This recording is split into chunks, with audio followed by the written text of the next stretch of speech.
Pourquoi les contre-pouvoirs sont souvent inefficaces, voire démissionnaires, et que faire?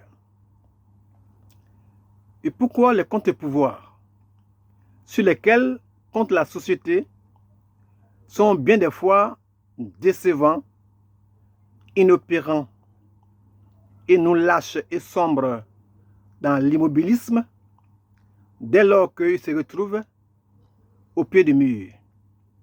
Alors que faire? Que faire?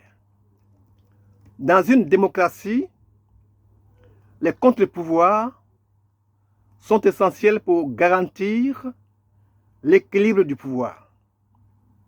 Ils assurent la transparence, ils préviennent les abus et protègent les droits des citoyens. Cependant, leur efficacité est souvent remise en cause dès lors qu'ils sont à l'épreuve. Pourquoi ces entités échouent-elles à remplir leur rôle, à justifier leur raison d'être? Mais avant de répondre au pourquoi, il convient d'identifier ces contre-pouvoirs dans notre société démocratique et leurs attributions réelles. Chers amis, bonjour. Germain Sewé.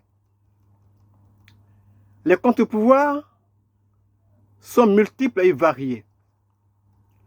Parmi eux, on a le Parlement qui contrôle l'exécutif en votant les lois et le budget, qui peut également mener des enquêtes dites parlementaires. On a également le pouvoir judiciaire qui assure le respect de la Constitution et des lois et peut annuler des décisions exécutives ou législatives contraires à la loi, c'est-à-dire les décisions du gouvernement et les décisions de l'Assemblée nationale. Alors, chers amis, il y a aussi à côté d'eux les médias. Les médias qui informent le public, qui dénoncent les abus de pouvoir et exercent une surveillance critique sur les actions des gouvernants. Et également, nous avons les organisations non gouvernementales, c'est-à-dire les ONG, qui défendent les droits humains, qui défendent l'environnement, la transparence et d'autres causes en exerçant une pression sur les autorités. Et nous avons aussi les syndicats. Les syndicats qui représentent les intérêts des travailleurs et qui peuvent influencer les politiques économiques et sociales. Chers amis, à côté de tout cela, il y a aussi les partis d'opposition.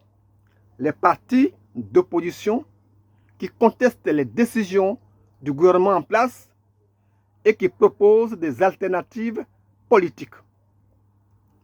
Alors, ensuite, il y a les institutions indépendantes, comme les autorités de régulation, les médiateurs et les cours des comptes qui surveillent les actions du gouvernement et des entreprises. On a aussi la société civile qui comprend les citoyens, les groupes de citoyens et les mouvements sociaux qui s'engagent dans la vie publique pour influencer les politiques et les décisions publiques. Chers amis, nous avons sur la liste également les institutions internationales, comme les Nations Unies, comme la Cour européenne des droits de l'homme ou la Cour pénale internationale, c'est-à-dire la CPI, qui peuvent intervenir en cas de violation des droits humains ou de non-respect des lois internationales. Et enfin, nous avons les lanceurs d'alerte. Les lanceurs d'alerte sont des individus qui dénoncent des pratiques illégales ou immorales au sein des organisations publiques ou privées. Chers amis, donc, chacun de ces contre-pouvoirs joue un rôle spécifique pour maintenir l'équilibre des pouvoirs et la transparence. Ces différents contre-pouvoirs collaborent et s'entrecroisent souvent pour assurer un contrôle efficace et équilibré du pouvoir, garantissant ainsi une gouvernance démocratique saine.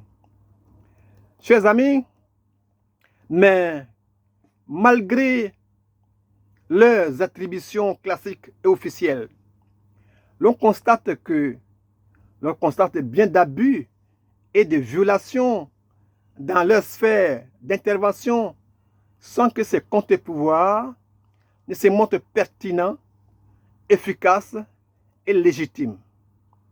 Car un contre-pouvoir peut devenir inefficace ou inopérant pour plusieurs raisons. Première raison, le manque de ressources. L'absence de financement, de personnel qualifié ou d'accès à des outils nécessaires pour exercer une influence réelle est un handicap. Deuxième raison, l'absence de soutien populaire. Si le contre-pouvoir n'a pas le soutien de la population, il peut manquer de légitimité et d'impact. Troisième raison, la répression.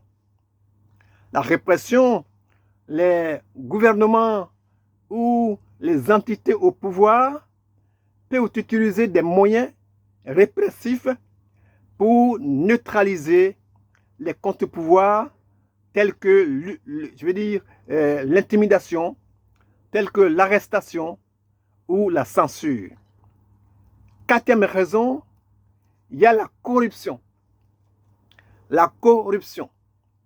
Les membres du contre-pouvoir peuvent être corrompus, réduisant ainsi leur capacité à s'opposer efficacement. Cinquième raison, la fragmentation. Si le contre-pouvoir est divisé en factions ou manque de coordination, il peut perdre de son efficacité. Sixième raison, la cooptation. Les dirigeants au pouvoir peuvent choisir eux-mêmes les leaders du contre-pouvoir, les intégrant dans le système qu'ils devraient surveiller et critiquer, ce qui est un paradoxe paralysant. Septième raison, un cadre juridique restrictif. Dans, des lois ou des régulations restrictives peuvent limiter la capacité d'action du contre-pouvoir. En Hongrie, par exemple, les lois de 2017 imposant des restrictions aux ONG financées par l'étranger ont réduit leur capacité à opérer librement. Ces lois-là visent à limiter l'influence de ces organisations, affaiblissant ainsi leur rôle de contre-pouvoir contre les actions gouvernementales. Et huitième raison, le manque de compétences. Un déficit en expertise technique ou en connaissances spécifiques peut affaiblir la capacité du contre-pouvoir à formuler des critiques pertinentes et constructives. Chers amis, alors, de ces pesanteurs peut résulter un affaiblissement de la démocratie, une absence de contrôle et d'équilibre et une augmentation de l'autoritarisme. La corruption et les abus de pouvoir peuvent proliférer sans surveillance adéquate. Le public perd confiance dans les institutions, ce qui peut mener à une instabilité sociale et politique. Les droits et libertés des citoyens sont également menacés et la société peut voir une augmentation des inégalités et des injustices. Chers amis, nous allons revenir sur le pouvoir judiciaire en donnant un exemple. Un exemple. Au Sénégal, à la fin de son deuxième et dernier mandat, au lieu d'organiser la présidentielle le 24 février 2024, comme le prévoit la Constitution, le président Macky Sall se donne une rallonge exécutive en la reportant jusqu'au 15 décembre 2024, c'est-à-dire 10 mois supplémentaires pour lui. Alors c'est le tollé. Mais malgré ces clameurs, pour donner à la décision du président un vernis de légitimité et de légalité, l'Assemblée nationale sénégalaise sombre en confirmant par vote ce report au 15 décembre 2024. Ce qui, en vérité, maintiendrait le président sortant Macky Sall au pouvoir de façon illégale jusqu'au 15 décembre 2024. Chers amis, cette décision-là suscite une vive controverse. Alors, le Conseil constitutionnel du Sénégal monte au créneau pour sauver le pays des troubles inutiles. Il rétablit l'ordre constitutionnel en annulant cette décision gouvernementale. Il fixe ensuite, excusez-moi, une nouvelle date pour l'élection, le 24 mars 2024. Date jugée raisonnable et conforme aux normes constitutionnelles.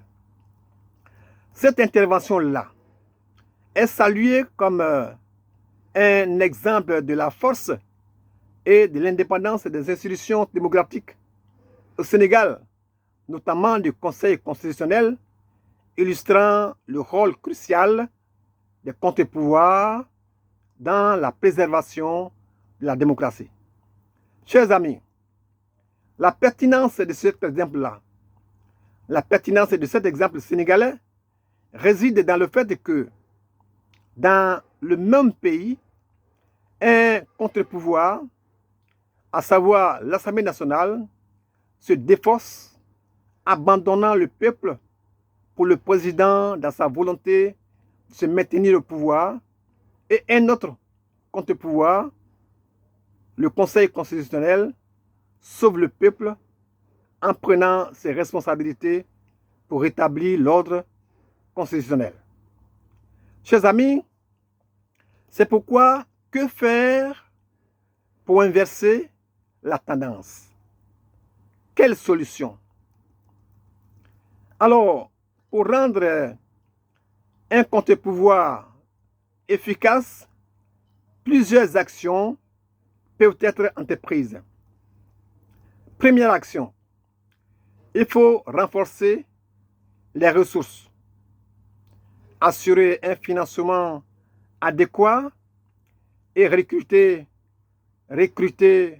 du personnel qualifié, accéder à des outils et technologies nécessaires pour mener des actions efficaces. Deuxième action, il faut mobiliser le soutien populaire. Il faut sensibiliser la population à l'importance du contre-pouvoir et, je veux dire, encourager la participation citoyenne. Utiliser des médias et les réseaux sociaux pour diffuser des informations et mobiliser les gens. Chers amis, troisième action à mener, il faut protéger le contre-pouvoir contre la répression. Il faut le protéger contre la répression. Il faut mettre en place des mécanismes de protection pour les membres du contre-pouvoir, comme des organisations de défense des droits humains, et sensibiliser à l'importance de la liberté d'expression. Quatrième action, il faut promouvoir la transparence et l'intégrité. Promouvoir la transparence et l'intégrité, il faut mettre, en œuvre des mécanismes de transparence et des codes de conduite pour prévenir la corruption et renforcer la confiance. Cinquième action à mener, il faut favoriser la cohésion et la collaboration. Il faut encourager pour cela la coopération entre différentes factions du contre-pouvoir pour éviter la fragmentation. Il faut créer donc des plateformes de dialogue et de coordination. Sixième action, il faut éviter la cooptation. Il faut éviter la cooptation. Il faut maintenir une distance critique avec les autorités en place et renforcer l'indépendance des membres du contre-pouvoir. Et septième action, il faut modifier le cadre juridique. Modifier le cadre juridique, il faut militer pour des réformes législatives qui protègent et renforcent, le rôle des contre-pouvoirs, notamment la liberté de la presse et la protection des lanceurs d'alerte. Huitième action à mener, il faut développer donc les compétences. Il faut développer les compétences, il faut offrir des formations et des ateliers pour améliorer les compétences techniques, juridiques et stratégiques des membres du contre-pouvoir. Et puis, neuvième et dernière action, alors il faut construire des alliances. Il faut construire des alliances, il faut collaborer avec d'autres organisations nationales et internationales pour augmenter la pression et le soutien. Alors, chers amis, sur ce dossier, alors, que pouvons-nous dire? Les contre-pouvoirs sont essentiels pour une démocratie saine. Cependant, leur efficacité dépend de nombreux facteurs.